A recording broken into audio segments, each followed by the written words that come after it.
Now that Andrew has nothing to lose, it actually scares me, quite frankly. Personally, I thought it was a bit petty and silly, and I don't 100% swallow the justification of why they did it. And this is kind of William's green eco-Dragon's Den moment, isn't it? I think what he is trying to do is push the royal family forward now and leave all this bad press in the past.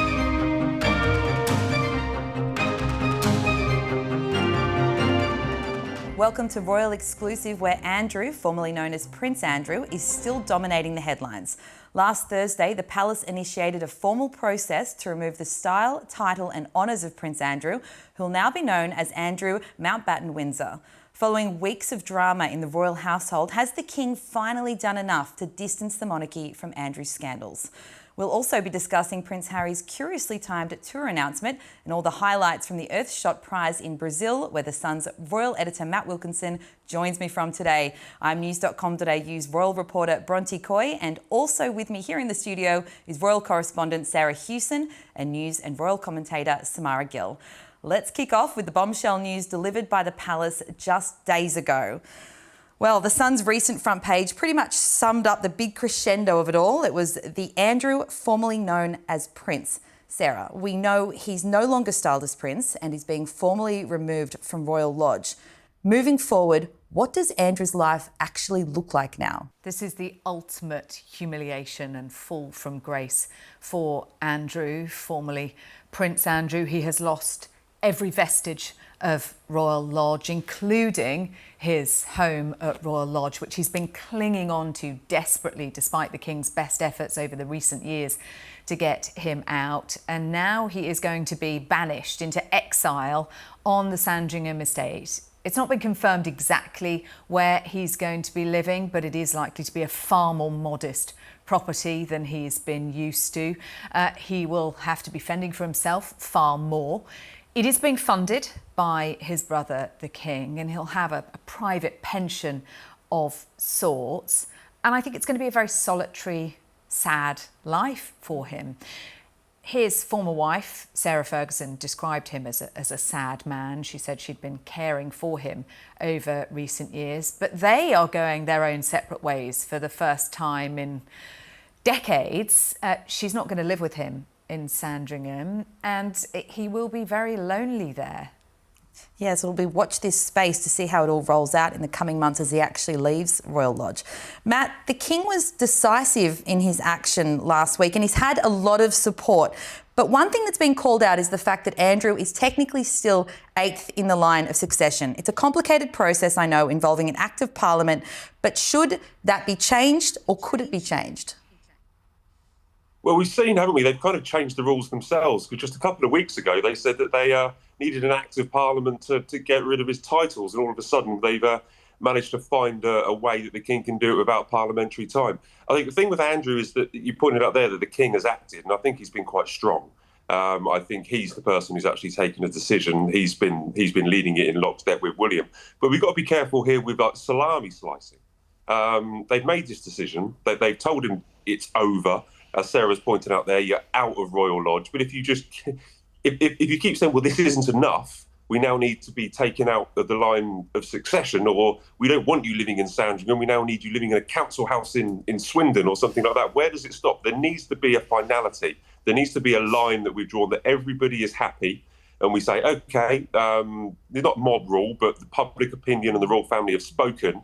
The King has spoken and he's acted and he said, this is what's happening. You're losing all your titles. You're getting out of Royal Lodge. At some stage, we've got to say, all right, we've done it, or the palace has done it. The public has spoken. The media has spoken, and everybody agrees with the settlement. Because if you then go and take him out of the line of succession, people will bay for more. They'll bay for more blood. So I think we need to maybe just take a deep breath and say he's never going to be king. Okay, if it does go to Parliament and we do have acts of Parliament taking him out of the line of succession, that people will just be asking for more and more and more. At some stage, we've kind of got to say the royal family has stepped in. They've done the right thing. Let's let the dust settle and move on. And it's also important to note, of course, he has always denied any allegations of wrongdoing, but from the palace, they've said it was, extraordinarily bad judgment has been shown. Samara, look, as Matt said, there needs to come a point where the line has been drawn in the sand. But we know, as Sarah was saying, that he will be moving to Sandringham Estate at one of the properties there. How has this landed with the public? I think Matt makes a great point about, the public smelling blood and wanting to go for more. And I think that they are so justified in that. I mean, there's been just basically a spate of bad publicity for Andrew since that Emily Maitlis interview 6 years ago. I don't think, there has been a week where that story hasn't appeared within the news cycle somewhere. So this will continue. I don't think that this is the final thing and we'll just never hear from Andrew again and he's going to disappear off into Sandringham. I think there will be other things that will come out. I think a big liability is actually Fergie being on her own. She's obviously now not supported in any way. So is there going to be a book deal that comes out of this? Is there then going to be more dirty laundry that's strewn across the grass of the palace estate? I don't know. And there are lots of unanswered questions. Now that Andrew has nothing to lose, it actually scares me, quite frankly, as to what he might be capable of doing, because he might open his mouth and talk to another journalist, or he might do a book or some sort of show. We don't know. I don't think that he's just going to go away quietly, even though I'm sure that's what the King and that's what William want. And Sarah, Andrew, as I said, he's continued to deny all allegations against him. But is there a sense, and we've seen this really snowballing with more allegations and information coming to light, is there a sense that there is more coming down the pipeline?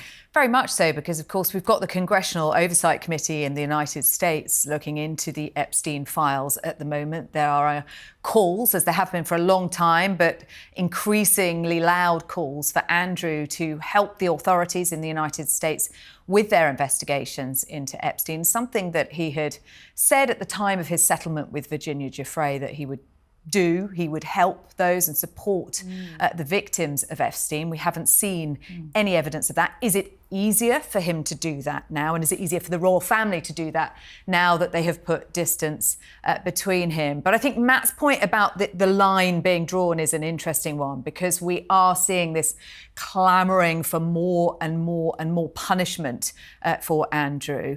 No longer being a prince and being kicked out of Royal Lodge is the ultimate punishment that the King could bestow on his brother. The Defence Secretary, John Healey, is now beginning the process to have his last remaining military title, that of Vice Admiral of the Royal Navy, removed. And we've had talk this week about whether or not he should lose his South Atlantic Medal, his Falklands Campaign Medal. Look, I agree something had to be done, and it is entirely right that the royal family have acted in such a decisive manner.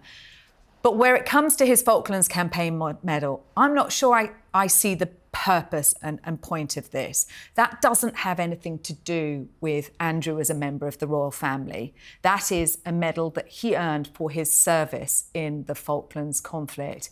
What purpose does it serve removing that from him? I think we're trying to rewrite history there. And as you've mentioned, Sarah, the royal family did take very strong action recently. Matt, has that statement from the King, has it done enough to turn attention back to the working royals? Oh, that's a tricky question. We often talk about this distractions, don't we? We talk about distractions in the family and the difference between the family and the work. It's not Andrew is not going to go away. What I think it has done is increase the popularity of the King. I think sometimes we look at the King as a man who talks to his plants, or he goes out foraging for mushrooms on the day that his mother died. He's into lots of green issues, but I think he's come out of this. I would imagine, I'm not in the UK at the moment, I mean, I'm in Rio, but I think, in my view, he's come out of this looking quite strong and tough and capable of making decisions. And he understands that Andrew is bad news, and William is, lockstep with him, telling him that he's bad news. And I think when I was talking about the finality and the fact that it's the royal family that has made the decision, I think that it will help people like the King a little bit more, trust him a little bit more with big decisions. And I think that they will maybe more pay attention to what he says, pay attention to the causes that he's doing, because I think they've seen that he's actually been quite quite a strong man taking a difficult decision. I mean, I'd love it to not distract from the good work. We've got Armistice Day coming up. We've got the Princess of Wales will be out next Tuesday. We're not going to be talking about Andrew then. Hopefully, we talk about the finality. Hopefully, by making a decision, by dragging Andrew kicking and screaming into making this decision, that the royal family can look for happier days. But Sarah pointed out there about more scandals. I mean, that is a possibility, you know. That is a possibility. The royal family, the king, has made this decision, but some of it is out of his hands. There could be court cases, there could be police investigation into that Mail on Sunday story where they were talking about Andrew asking his protection officer to dig up dirt on Virginia. The royal family have done everything that they can to make sure it doesn't distract from their work, and watch this space. Well, you'll be pleased that we are now going to talk about the working royals. We will move on away from Andrew for a bit, because you are in Brazil. And of course, we're in the midst of arguably the biggest week in Prince William's annual royal diary, which is the Earthshot Prize. He has 2 key environmental missions, and tonight he'll be presenting the Earthshot Prize, an award from the initiative he set up himself in Rio de Janeiro. And on Thursday, he's off to Beckham to deliver a speech at COP30. Matt, I've seen your pictures on Instagram. Tough gig, I know, over there on the beach. I know you've been busy. What have been your highlights so far? Gig. It's like 5 a.m. in the morning at the moment. No, we know you're working hard, Matt. We appreciate you bringing the news. A couple of Instagram videos on the beach doesn't mean I'm not working incredibly hard. The welcome out here has been pretty special. The volleyball on Copacabana Beach was pretty good. William really got stuck in. Today, as you pointed out there, or this evening, it's their Earthshot Prize, and that's why he's out here. That's what it's all about. They call it his Super Bowl moment. And it's something that William works on and thinks about all year. It comes around very quick. He's very in touch with the companies. Or the companies, the prize winners. He stays in touch with them, and he's really close to them. He's going to be at the Christ Redeemer. You'll see the pictures and video later where he's meeting all the winners, and they're almost like his kind of little babies. He's helping these companies grow. For the benefit of the world. And I've got to say that the green issues are not sexy. Okay, they're not glamorous. The Princess of Wales isn't out here. She isn't walking a green carpet. Some of the companies that he's working with are quite technical. You really need to know you need to have a grasp of knowledge to understand what they're actually doing. But it means so much to him. That's the important thing. It's really William's baby. And once we get away from Copacabana Beach, once we get away from playing volleyball and seeing Christ Redeemer, what it is about is William trying to help companies that will really help save the world. And as I say, some of these companies, it's not sexy. The companies are not headline grabbing. They're not all over the front pages like Andrew is, but it means a lot to William. And he's still got 5 years. He's halfway through. And I think he's going to need some kind of success stories. He's going to need some of these companies that he's helping out to actually really have a big impact. But he's still got 5 more years. So. And Sarah, like his father, William is clearly really passionate about his environmental work. And as Matt just said, and I've noticed on this trip, he seems more relaxed and at ease. And it seems like it really is something that he just throws himself into. Yeah, and this is kind of William's green eco Dragon's Den moment, isn't it? Where he's taking on these startups with a big vision and an optimistic solution to the climate crisis and giving them that head start. They get £1 million. They also get royal support. They also get, him getting them in to big discussions and into football stadiums, for example, with packaging, getting rid of plastic packaging, all of those things. As Matt said, they're not sexy, but they are really important.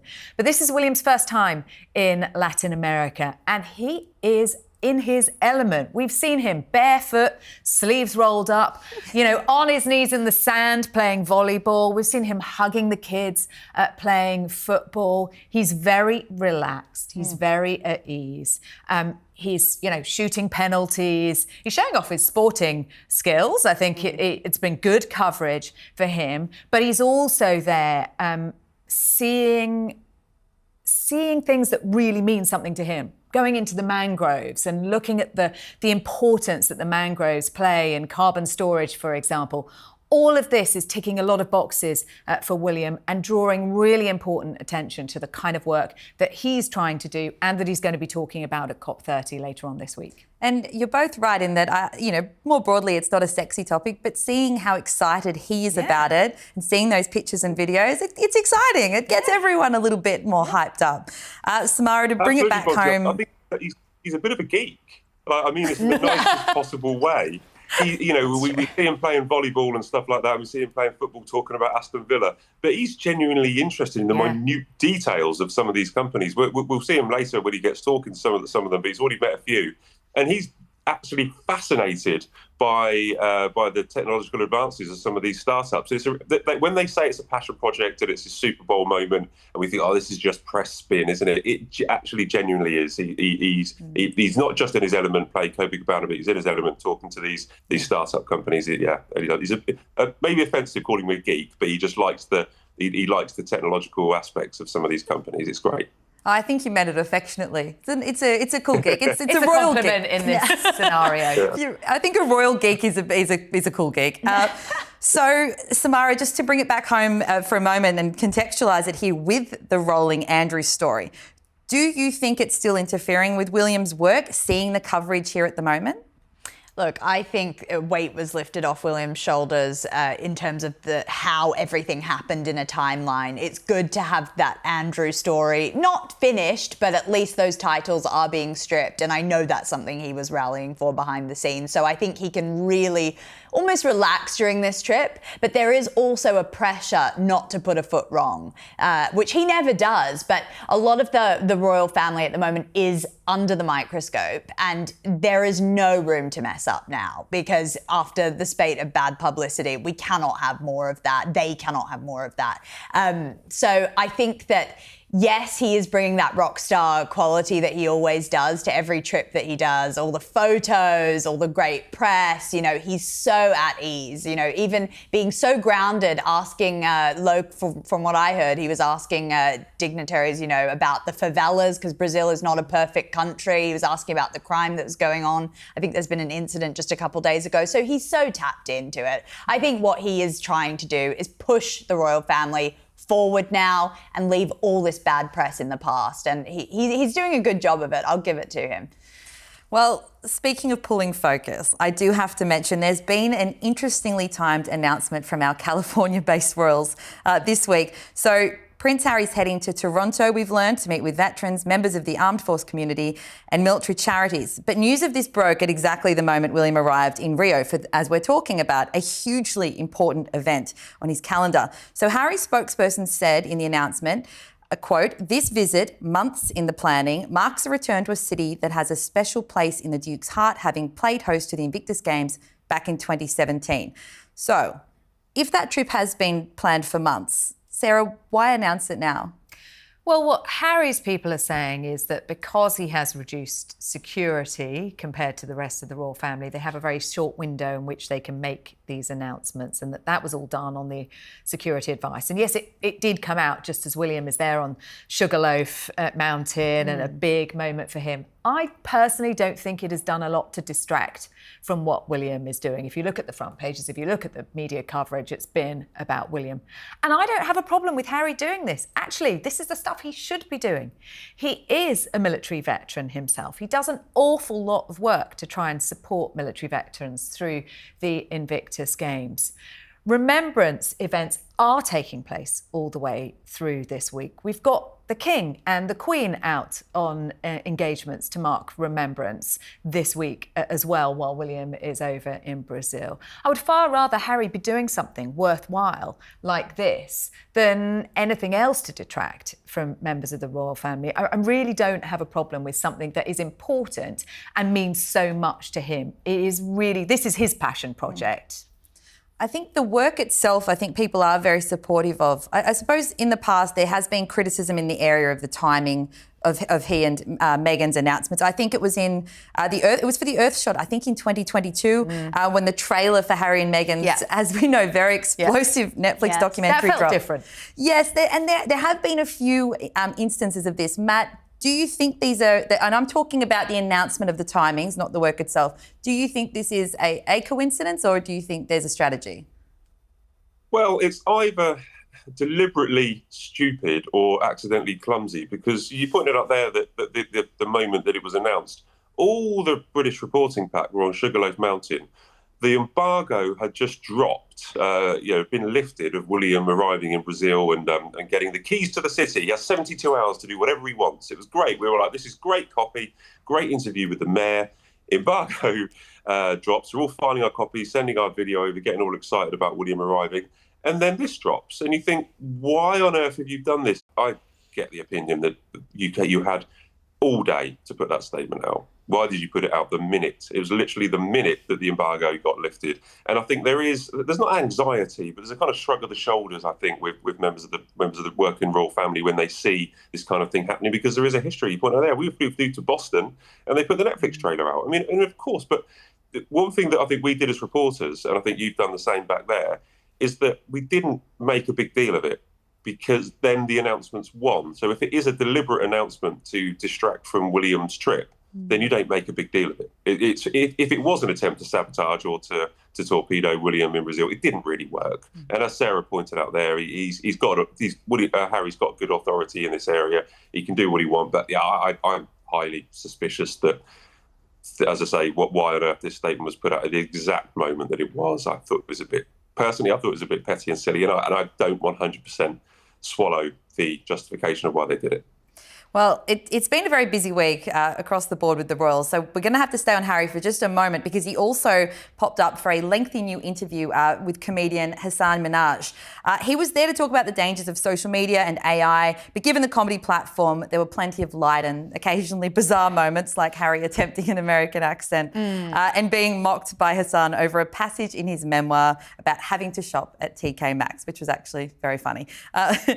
Samara, we've talked about this on the show a bit recently. We've just not seen that much from Harry this year. And now he's done a US Comedians podcast. What do you think he and his team are hoping to achieve with this approach? I mean, apart from being the most boring thing I've ever seen, I mean, that I could not get into it. I think it's very cheeky of him to sit down with a comedian who's not a real journalist, because it was this sort of setup of, I'm talking to Hasan Minhaj and we're having a good time.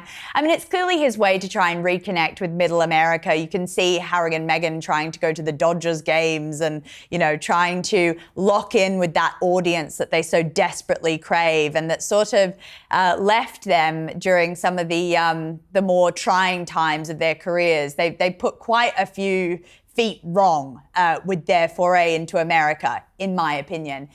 So I think this is him saying, I'm the every guy, I'm the fun, boy next door who's also a prince. I mean, I think, yes, he was trying to be relatable, but I don't think that's what the audience actually want from him. I want to see more of the princely stuff.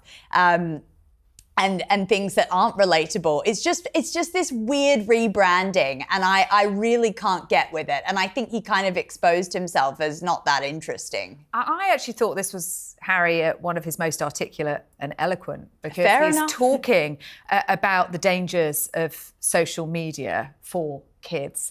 And actually, he does really know his stuff on this. He and Meghan have founded the Parents Network.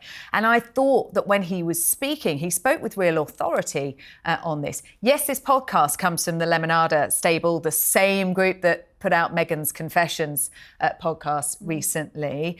And yes, it is a comedian. And yes, it's meant to be a bit more humorous. And Harry does acknowledge that and says, sorry, I've made it really heavy going. But you can really hear how passionate he is about this subject, the fears he has for his children, the fears he has about the big tech giants and the power they have over us. And actually listening to it, okay, it's not humorous, it's not funny, but it was actually meaningful and worthwhile, what he was saying. Well, it's certainly, as you say, it's certainly something that he has, it's been his long-time mission with Meghan to raise awareness of the dangers of social media. I think in this interview he said, quote, there are evil, wicked people at the heart of these companies, meaning the social media companies. One thing that stuck with me with that comment, and as you say, he is very passionate about this and has been talking about it for years, but it comes at a time when there's been a significant increase in Meghan's personal Instagram output of the family. Is that a bit tricky to navigate for the couple? Yeah, because actually he talks about the dangers of posting your children online. Yes. What can now be done with AI, for example, and the manipulation of images. We know Meghan obviously took herself off social media when she married into the royal family. She's gone back onto it. And we're seeing more and more of Archie and Lilibet. In fact, you know, the closest we got was with their Halloween video that they put up. So I think that is a delicate balance. What they're now doing is controlling it and putting out what they want to. But I suppose a cynic would say it's part of, you know, Meghan's brand now, and are the children becoming part of that? And of course we lap it up because we don't see very much. We do, but I think she uses those kids so much to advertise as ever. I mean, if you just look at it genuinely from a basis of her posting the children and then her posting a new product on as ever, there is a direct correlation. She uses the fact that we haven't seen much of them to then broadcast them on social media and then promote something. And I don't agree with that. I think it goes against everything that Harry goes on these podcasts and talks about. She's actually the biggest sort of in their life with that sort of thing. She exposes them. No one else is. There aren't paparazzi photos outside the school in Montecito. So I think she's the one who's invading her own children's privacy at this point. And lastly, it's all arise Sir David Beckham. He's finally been knighted. Matt, this has been a long time coming. Oh, David Beckham, finally. I mean, look, I'm a big football fan, okay? And I have fond memories of David Beckham. Not a Man United fan, but an England fan. I have fond memories of him being obviously, an England football legend. But he has become quite close friends with the King over the last couple of years. I remember at Chelsea Flower Show when they met, and I think we heard that they swapped some presents. I think some presents had come over for David's birthday, and he'd planted some of the Catherine's roses in his garden. I think he'd swapped honey between the King and David had swapped honey. So there's not only the fact that he's a national legend and someone that we all fondly remember from his footballing playing days, but he has managed to become quite good friends with King Charles. So well done, Bex. You know, I'm absolutely happy for him, and I think it was quite fun for the King. I think he quite likes David. I think they kind of have they share a love of the countryside. But let's be honest, David Bex has wanted this knighthood for a long time. He has worked hard to get this knighthood for a long time. But there's a bit of a bromance there an unlikely bromance there between the King and an England legend. And you could really see it when it was happening during the ceremony. There was the beams on both their faces. It was wonderful to watch. I remember him lining up for hours to see the Queen's coffin. Yes. It was like that was when I was like, yes, I know what you're going for here. But also because he's such an Anglophile and he just loves this country. Ardent royalist. Yes. He really is. Yeah, so look, it's been a really mixed bag from our royals this week, but what a lovely note to end it on, the bromance between Sir David Beckham and the King. So we're going to move on to our quickfire questions now. As we've just mentioned, Beck's has finally been knighted. He's done.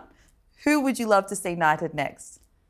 Oh, okay, this is a kind of controversial one, but Charlotte Tilbury, she's a makeup artist, you know, businesswoman extraordinaire. I know that's probably, I should choose a humanitarian or something, but I think she represents the best of Britain. So gotta be Charlotte Tilbury. She's helped me a lot. I just got the train in from Peterborough to London, the same line where we had the stabbings over the weekend. And the most valuable knighthoods and honours are those that go to ordinary people who do extraordinary things. So that member of the train crew who's currently in a critical but stable condition in hospital, who stepped in and put his own life on the line to help others. And if we're going for a celebrity on the same path, then Idris Elba. Also, a big friend of the King, now does a lot of work around raising awareness and tackling knife crime, and himself a beneficiary of the Prince's Trust. So I would put Idris Elba up Ties there. in nicely. Yes, and Matt? Well, yeah, I like Sarah's point about ordinary people, or not so ordinary people, but ordinary people doing exceptional things. And she's pointed out a very good example recently in the news. And I completely agree, Sarah. Sometimes the celebrities take all the headlines. But if we are going down the celebrity route and we're going down the David Beckham bromance route, then it's got to be Tom Cruise. If you remember Tom Coronation when he appeared in the plane and he gave a little wave to the King. I'll be your wingman. So I'm going Tom Cruise.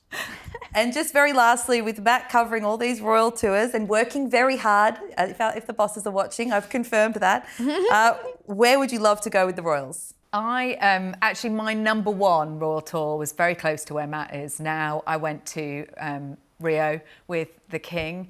We went to the favelas in Rio. We went to the Amazon rainforest, and the absolute pinch me bucket list moment, we went to the Galapagos Islands, and that was extraordinary.